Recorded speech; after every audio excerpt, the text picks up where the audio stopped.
Hi, this is Roger, thanks for dropping by. This is viewers orchid question time number 13, I believe. So obviously I'm not going to call it 13, I'm going to miss 13 out because it's bad luck. Yeah, like you believe that. 13 is no more lucky or unlucky than any other number. So we won't be playing that game. And it is number 13, I believe, not that it even matters. Now, questions, we had a word on Sunday to say that lately there haven't been any. And like 37 buses, you don't see any for ages, and then loads all come at once. I've now got too many questions to do in a single video. Brilliant! So I've got enough for next week as well. And thanks to 2 individuals, there's enough questions in their comment to do a video on their own if I had to. I'm not knocking it. This is good stuff. If I don't get the questions, I can't do these sessions. So the more that come in, the better. It might mean there's a delay in you hearing your answers because yours might not be included in the very next session, if you see what I mean. As today. Some are not going to get included today. And we're going to put the clock out because I'm getting fed up with these running on into ridiculous lengths. So it's 9:40, 30 to 40 minutes maximum. There is a time value that's actually important on YouTube now. They've changed it from 10 minutes to 8 minutes, but on videos that are less than 8 minutes, you don't get to control where advertisements are placed. So inadvertently there might be one turns up in the middle because I can't get at it. I can't turn it off. Now so far most of my videos are longer than that unless they're a quick announcement. So I'm okay. You know, when I get to that part of my publishing sort of bit, the YouTube studio bit, when I get to that bit, it ticks before and during and leaves after unticked. So all I do is untick during and tick after. So I allow videos before and after, not in the middle. There's going to be a time where I miss that box and some might appear in the middle. And like I said, if you ever see an advert in the middle of one of my videos, tell me in the comments. Because I watch them through on my computer, not on YouTube. So I watch them before they get to YouTube, so I don't know where the adverts are going to go, or even if there are any. You know, some videos get loaded and just don't get adverts. Most do though, if they're eligible. Now I know I've harped on about people subscribing that aren't, and those that have, thanks, all that stuff. But just as an example, Rachel won't mind, I watched Rachel build up her channel, you know, from the early days. Yeah, when there weren't anywhere near as many orchid channels, and it took quite a long time, you know, to get to the, I remember the 5,000. That was quite an important milestone a long time ago. And then I remember it getting to 10. And you can look back over the celebration videos to see when they occurred. I'm not going to say, if you want to do it, go and do it. I did. Yeah. So you look at how long it took to get from 5,000 to 10,000, and it's now over 30,000 in a much relatively shorter space of time. That's why I want to get to the 10, because once you get past that 10, YouTube starts getting at your channel and giving it some of that. And obviously the more people you've got associated with your channel, the more views you get. Possibly the more comments you get, the more interaction you get. Happy bunny. So if you haven't done it, please do so, or at least think about doing so. It doesn't cost you anything. I notice lots of people on their videos have added that bit in. It might not have been obvious to some people that the word subscribe sounds like you need to pay something. Well, you don't, it's just a poor choice of word. Right, so that's that lot. Right. First one is Cloud Forest Vibes, Orchids and More. No. Yours is going to have to wait. The list is about that flipping long. I'll get to it, don't worry, but that's going to get missed today. Youssef Jiwa, asked me to talk about how I've dealt with scale. Well, if I had to put it in a word, badly. There was a time when I didn't want to use systemics and I used soapy wash type things, which with scale do work. Slowly but surely they do work. But if you don't keep at it, they don't. It's as simple as that. They only kill what they suffocate. So the liquid, the spray, has to get and completely smother to be able to do the job. You're going to miss some. You're going to miss some, it's obvious. So you've still got some, and they will expand and breed, and then you've got some more, and you treat, and then you knock them back. And quite honestly, with that type of treatment, you might be lucky, and just one spray will get the lot that are left, because obviously you reduce the numbers. But overall, it's been deemed, some say, oh, I forgot to mention that as well. If I say some say, or it is said that, this is not in my experience and it's not my words. It means I've read it somewhere, heard it somewhere. You know, it's not geared up to something that's happened here. Yeah, so some say that if you keep at it, you will remove the scale. And lots of others say that no, you won't, you'll just reduce them right down, but they'll be back. And I can vouch for that in here, because although I thought I'd got rid of them, they came back. They didn't come in on new plants, you know, like with my Dolomite. They didn't come in on new plants, they were already here. They've just gone, like one probably survived and took a while to get going again. So I've tried systemics, and they work to a degree. Systemics will work well on the softer leaved orchids, like Oncidium types. Come on, brain, we have got some other orchids in here. Things like Restrepias, Masdevallias. I didn't ask you to turn on, did I? Shh. Well, that reminds me, we better have the Hurricane Hector off as well. Yeah, so the softer things, softer leaved things like these type of long cane dendrobiums, you know, Hercoglossoms, the anosmums, things like that, the softer cane ones. But you've got to go careful, because as we've discovered, some plants seriously object to having systemics of any kind. They go downhill. Certainly in the case of some of my black hair orchids, it killed them. They lost all of their leaves and they never recovered. So you need to go careful what you're doing. Don't do a whole collection in one go. Try a few. That's what they say, don't they? Yeah, so the systemic insecticide works pretty good on soft leaf things. Things like Coelogenes, Oncidium types, some of the Dendrobium types.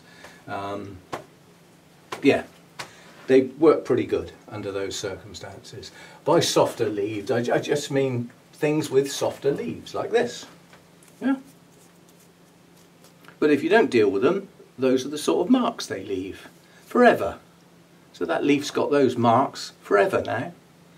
And that's where the scale, in this case, got at those leaves when they were tiny little young ones like this.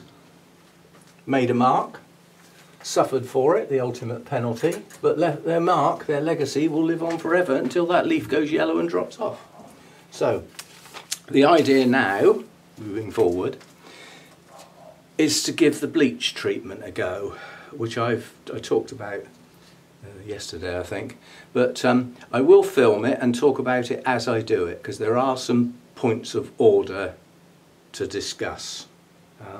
It's more the logistics, really. You know, you've got to think about it. It's like people make suggestions, and I'm all for that sort of stuff, but you've got to think it through. Like somebody said, if you turn the pot upside down and only sink it, you know, just to the top of the pot, then you won't soak the whole pot and all of the bark.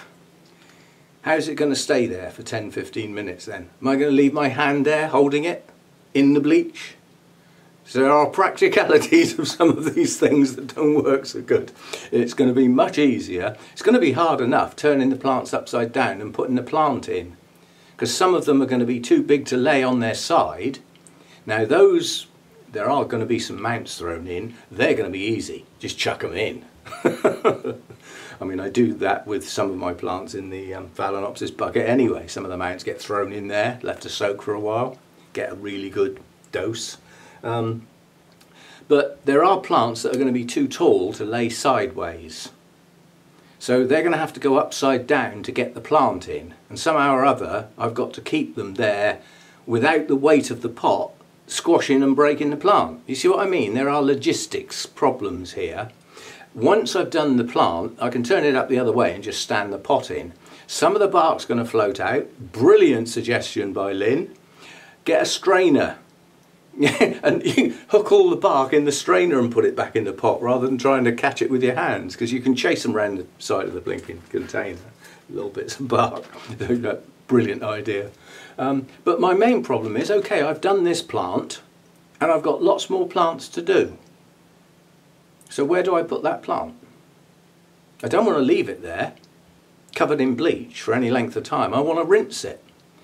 Well, what do I rinse it in? I've only got one really big bucket, so I need another container now with some tap water in to give the plant a good rinse off.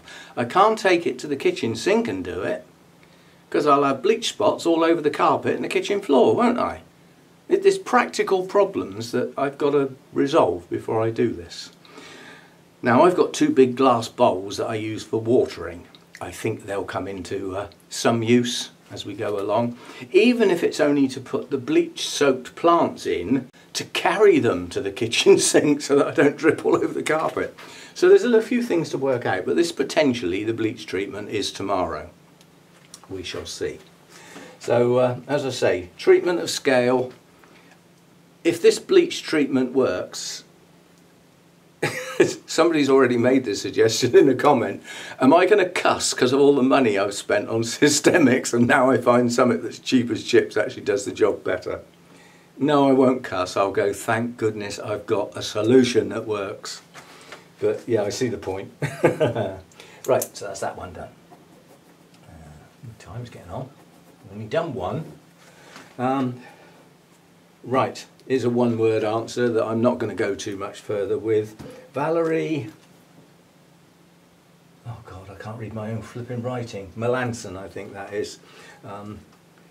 Asked about potassium silicate or silicon. Have I used it? What do I think of it? Simple answer is no, I haven't used it. I personally don't see the point unless there's a problem that it actually solves. And I don't think I have a problem that it could solve. It is a strengthening function at the end of the day, puts some rigour into plants, rigor mortis. But yeah, it has that sort of strengthening sort of thing. So does calcium, so does some other things. So within the arsenal that I've got, I think I'm okay. And as I haven't used it, I'm not prepared to comment on it, because I don't know whether it does any good or bad. But some say it works wonders. I don't know one way or the other, I'm afraid. So I'm not prepared to stick my neck out in most circumstances on something I've not tried or come across somebody I trust that has tried, if you know what I mean. Oh, here's a good one. I love this one. This one, I think I've done this one before. I've certainly done it in videos before. Maxine Evans asked about, what do you do about creeping Miltonias and the like? Well, firstly, the first thing to do is cuss, because you will. They will get on your thrupneys. It's not only Miltonias, there are some Oncidium types that do it naturally, some Brassias, in fact most Brassias. Many of the Oncidium alliance, what it basically comes down to is the natural length of the bit of the rhizome that goes between that bulb and that bulb. If it's a tight cluster, they won't climb.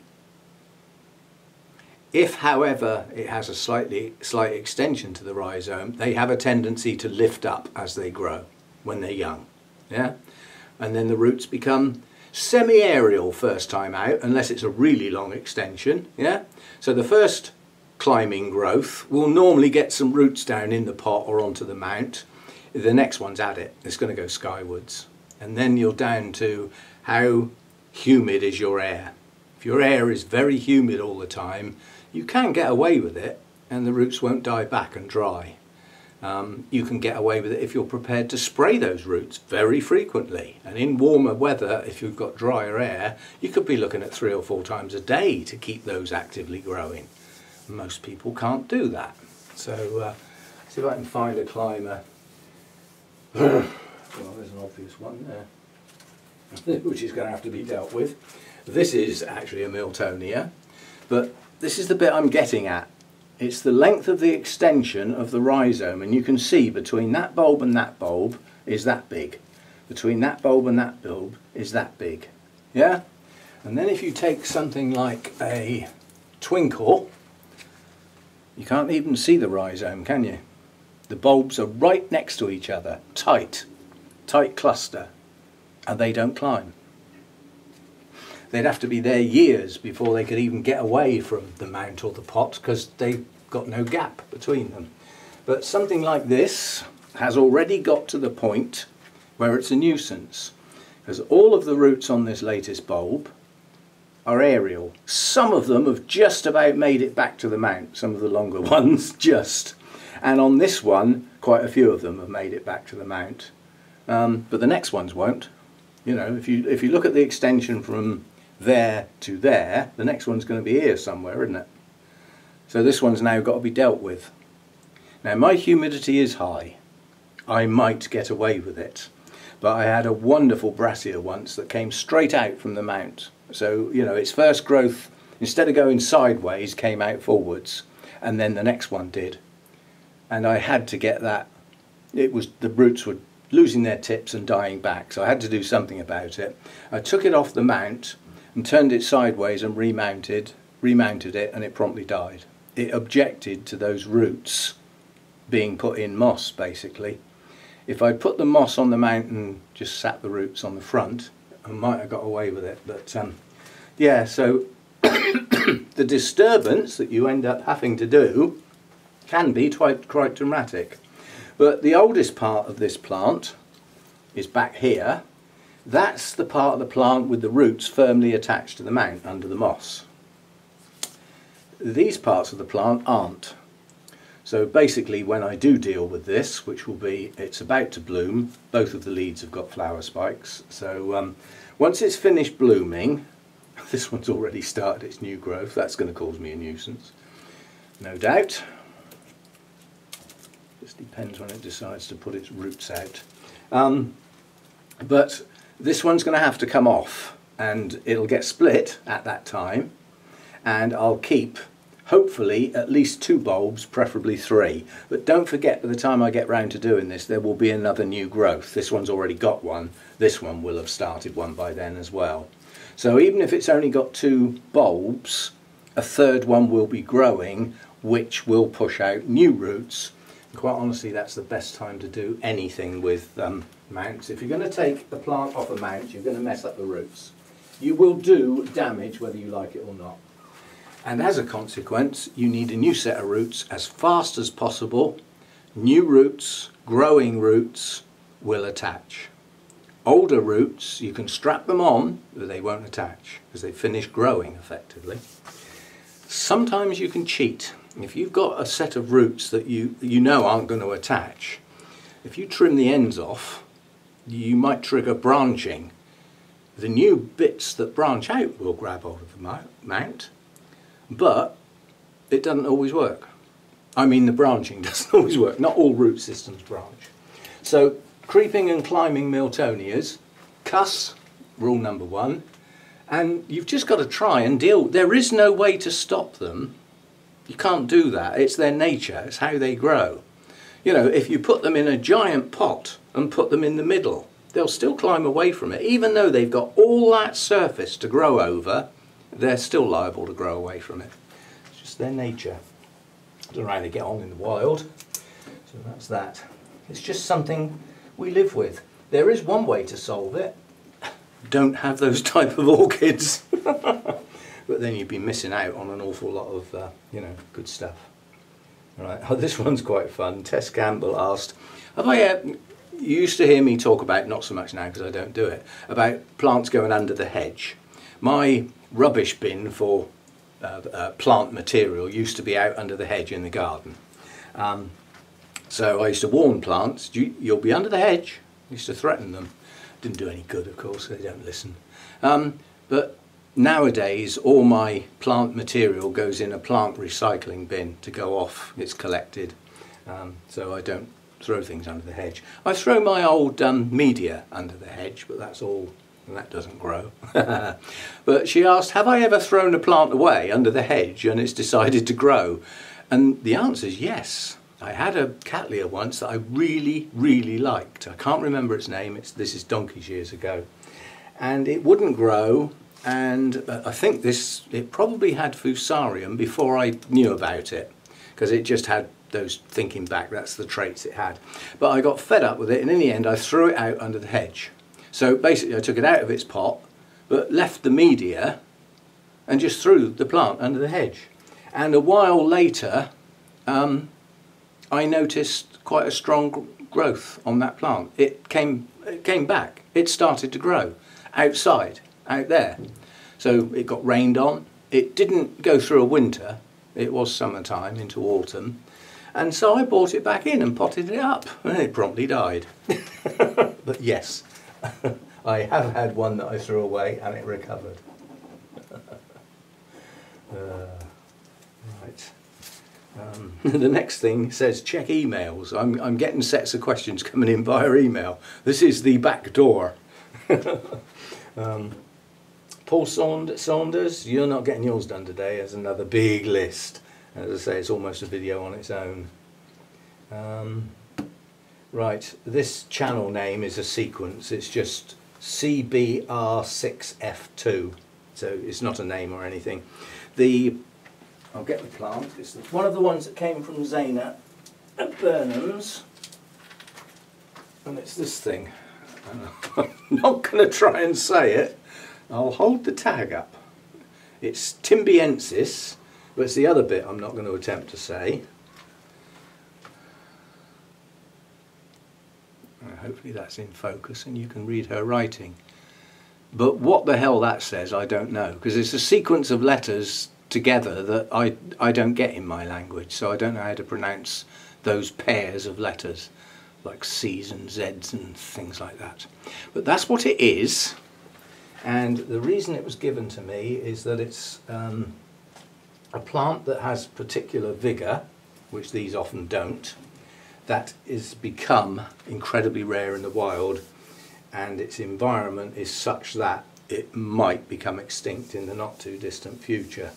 So the idea is for me to get this to flower and pollinate a bloom, get some seed, and then send it off to the guy who's running a seed bank, and basically from vigorous plants trying to get some new plants going to get back into circulation for people who do breeding, because vigour can be lost over time, because when plants are really rare, people have normally only got one, so the only way they can get some seed to get some more plants is what's called selfing.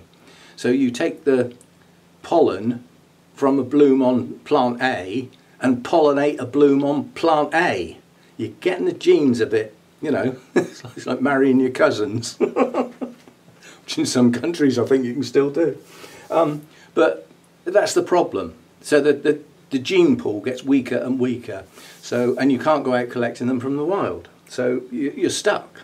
But every now and again you get a really vigorous one that, you know, is good, and that's the one to get the seed back into the pool. So that's what this plant is for. That's its purpose.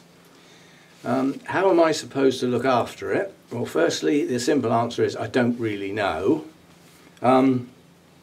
There's very little advice on the care for these. I have read that the care is similar to Zygotelums, but really it's a guesswork care guide based on where they come from. Now, they come from damp places and grow shady, and they're not warm growers. In a way, those three elements are enough to at least keep this alive, and it does have some quite vigorous new growths coming on it. So that's its long-term plan. It can only be fulfilled if I can keep it alive and get it to bloom. So I keep it on the floor, away from the glass, the edges, so that's the brightest area. So it's back from the bright light and it's in the coolest place, over on the side of the grow room where the air intake is. So in theory the whole idea is that cooler air is being dragged in from outside on the shady side. That's the best I can do. And we will see how we go. But I can't give a care guide on something that's new to me, never heard of. Literally, never heard of that, let alone come across any. And there's very little information available. So you can only run with what you get. And as I said, it's not a warm grower, it comes from shady places, and they're wet places. So, you know, don't let it dry out for any length of time, if at all. Keep it shaded, try and keep it cool. That's all I can do. Keep the bugs off it, obviously. So, an experiment basically with a, you know, with a purpose. So that's that. But I can't give a care guide to something that I've only just got and is not one of the more popular things, if you know what I mean. I mean, if somebody gives me a Cattleya species, I can go and look it up. You know, it might even be in my big Cattleya book. So that's that. How do you look after those? I don't know. But that little bit of advice, you know, might keep it alive. And talking of zygos, channel Kitten Pink asked quite a lot of questions about Zygotelums, which, on the grounds I've now killed my 5th one, I'm not answering. I'm the last person you need to ask about zygos. I cannot get them to grow. I cannot keep them alive. And I've tried, it's not like I'm doing the same thing over and over again. I have tried different things. I've tried different medias, different sized pots, different positions in here, and they all eventually go down. So, not answering that one. Right, and the rest of... oh, gruff throat again today. The rest of the question is basically around rot.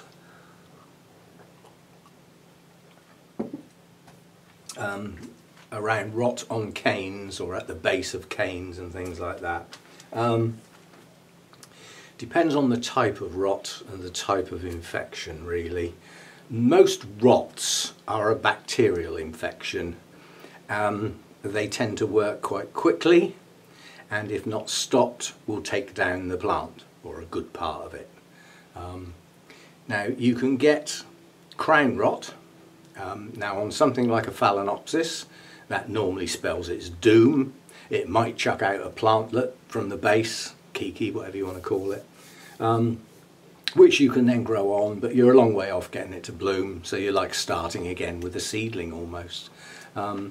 You can get crown rot in other types of orchids as well. It's basically anything that's got a crown. Vandaceous types are all that way inclined. You don't very often get crown rot in Cattleya types or Oncidium types, but you can, depending on where and how you're growing them. The likes of some of the southern states, where they get hot, humid air and heavy rain over long periods of time, days and days of it. And then when eventually they can venture out of their house because the sun comes out again and they go and look at their plants, they've got black rot everywhere. Now that's just too much water. And those types of plants in their native environment would not get that weather. Not even monsoon rains are like that, because they're short and sharp. Monsoon rains, it doesn't tend to rain from morning all through the night and into the next day and all through the next day. It doesn't do that. It's heavy rain for a period, and then things start to dry again, and you've got airflow. But hot, still, humid air with rain, my simple advice is, if you live in an environment like that, you're lucky you can grow outside. Get them under cover. Get them out of the rain. And make sure you've got additional calcium in your feed because it helps stop that happen, yeah, and possibly get a fungicide, a surface type fungicide. You don't need a systemic because this infection is going to come in from the outside into the plant, so just a surface type fungicide if you live in that environment. I don't. Now when I came down here this morning it was 19 degrees and 98% humidity. That's pretty damn high. Open the door, it drops 10% in about 10 seconds because it's exchanged some air with the house. But fixing rot, get at it quickly depending on the type of rot it is. I've seen a cane that had a large chunk of rot on it that somebody took a scalpel or very sharp knife and cut away at that rotten bit right back into the cane until they got good tissue and put some cinnamon on it, and that cane survived and grew. But if they'd missed a bit it might not have, but in theory the cinnamon would have dried it. A bacterial rot is a wet function, soggy rot. Sometimes it stinks as well. You need to be quick. If you got rot halfway up a cane and you cut the top of the cane off, some dendrobiums will root. Yeah, you stand that cane on some damp moss, some will root, but certainly not all of them. Some of them, that cane will sit there for a year and won't form any roots, and others do root. So it's got to be worth a try. But I can't say which ones do and which ones don't because I haven't tried it. If you get rot at the base of a cane, get the cane off, first job. Get some cinnamon on the joint and watch that joint like a hawk, because it may well have got into the base of the cane next door but doesn't show yet, and in a few days time it will, so watch it like a hawk. But that type of rot, what can you use? Hydrogen peroxide is said to do a reasonable job at killing the bacteria off, but getting the infected material out of the plant is the first job really. If it's in a place where you can't do that without destroying the plant, you can try things like Physan 20 or equivalents, which is a disinfectant type treatment. Hydrogen peroxide 3%, you might want to go up to 5% for a job like that. I don't know, never tried it. And cross your fingers basically. But the best way of fixing rot, quite honestly, is just don't get it in the first place. Just have a set of an environment that is such that it doesn't happen. And low temperatures, high humidity, too much water inside the plant, in other words heavy watering, you're setting yourself up for getting some basically. When the temperatures are low, don't put too much water inside the plant. Keep your watering down. Like what I do in the winter. We're not going to go so cold this time. Oh, hang on, there was a part 2 to this one. There's a big arrow on my notes going down to another bit down the bottom. What have we got down here then? Oh, we've done that bit. Dead roots, similar sort of question really to if a cane rotted and you cut the top off, can you get it to root? What do you do if you get a plant? We've all done this, haven't we? We've bought a plant and we've thought, that media doesn't look very good. I think I ought to repot that. You take it out of the pot and there's not a live root left on the plant. And you trim the dead ones off and you've got like a stump on the bottom of the plant. What am I going to do with that? They can be saved in a lot of circumstances. First of all, those dead roots are rotting by definition. Yeah, if they died because they didn't get any water, they'd be crispy. They're not. They're soggy, wet, rotten. So it's wet rot. First job, make sure that doesn't continue on into the plant. So again, treat the base of the plant with something that stops rot. So your Physan 20, hydrogen peroxide, whatever, yeah, whatever you choose to do. Then stand the plant on some damp moss in a container that holds humidity. Now some people seal them in a plastic bag. I'm not too keen on that. It will work if everything that went into the bag before it was sealed was sterile. Otherwise you're creating the best environment in the world for some more rock to grow, aren't you? Yeah, 100% humidity with wet stuff, yeah? So everything's got to be clean. But a tall sided container, tall vasal vase, yeah? Something like that. And damp moss in the bottom, not wet and soggy, and just sit the plant on it, and it can encourage root growth. I've got one. Now I don't do this very often. Why did I do it? Can't remember. Can I get at it? Probably not. I might be able to get it out without. It's one of those places where to get at this plant I would normally move other plants first, but I'll see if I can dig it out. I'll put it back another time perhaps. I've got one on the go at the moment, which we did, and you've heard me say that I don't know how the bugs know it, but they will go for weak plants covered in scale. So I'll deal with that now I'm out.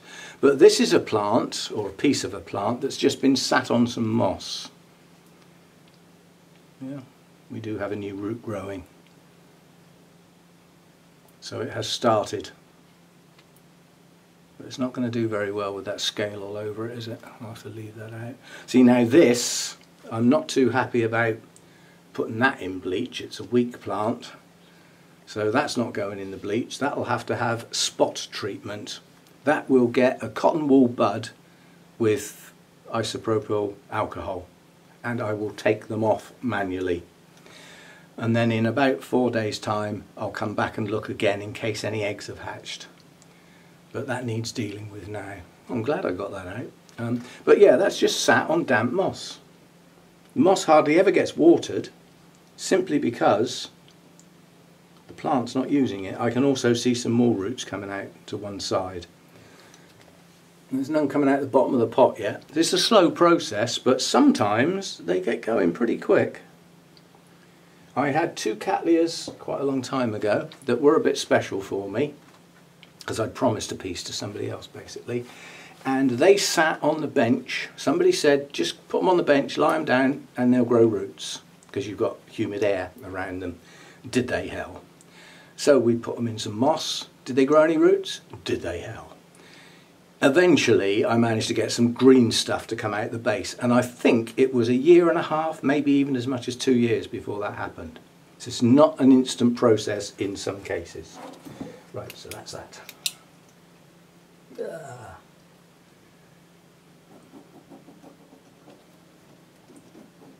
God, this pen is, I don't know whether it's the pen or whether it's the paper. It's almost as though the paper's greasy, so sometimes it writes nothing. So you end up making a hole in the paper trying to scribble and make it work. Yeah, we've all done that, haven't we? Right, where are we now?